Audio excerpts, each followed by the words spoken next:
National 5 Maths, Practice Paper G, Paper 2. In this question we've got to calculate the volume of the pyramid. And the volume of a pyramid formula is V equals 1/3 times area, where area is the base of the pyramid, times the height. Well, we can see here the height is 7, tells us that there. So H equals 7. And it tells us the base of the pyramid is an equilateral triangle of side 6 centimetres.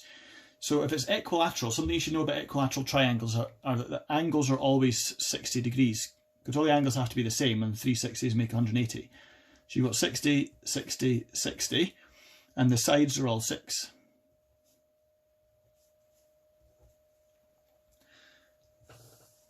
So what we can do is find the area of this triangle. So the area is a half AB sine C. So it doesn't really matter which angle we pick. If we pick that one, call that one angle C, that'll be A and B.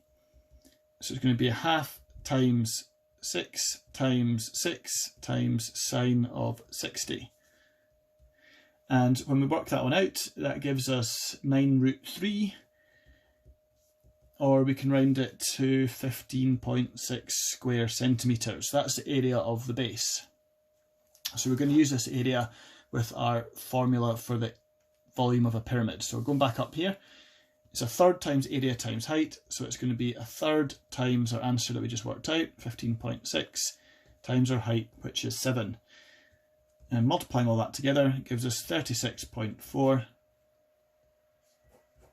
cubic centimetres. Okay, now in question 12, we're asked first of all to state the values of A and B. Well, it says state, so that's suggesting we're not going to have to do an awful lot of working out here. The graph below shows part of a parabola in this form, y equals x plus a all squared plus b. Well, the plus b tells you how much above the x-axis it is, and that's just what the y value tells us, so b has to be equal to 1.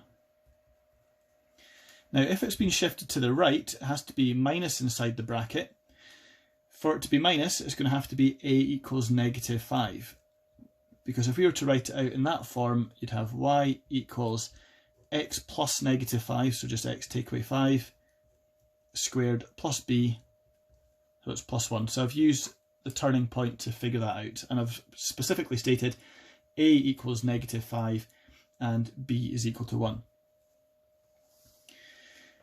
Now in part B, it says the line PQ is parallel to the x-axis. Find the coordinates of the points P and Q. Well, we can see point P, we can get one of those parts of that. The x value is clearly equal to 0. Now there's symmetry in a parabola. So what we can see here,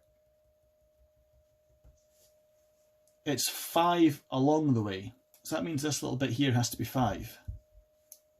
Well, it's symmetrical, so that wee bit there has to be 5 there as well. So that's 5 and that's 5. So the x value of Q is going to have to be 10.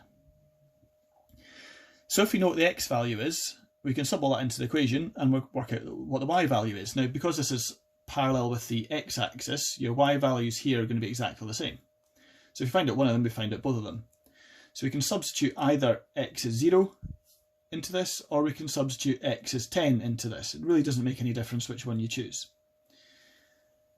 So if I pick x equals 10, so y equals x minus 5 all squared plus 1, we're using x equals 10. Y equals 10 minus 5 all squared plus 1, so that is 5 squared plus 1. That's 25 plus 1, which is 26.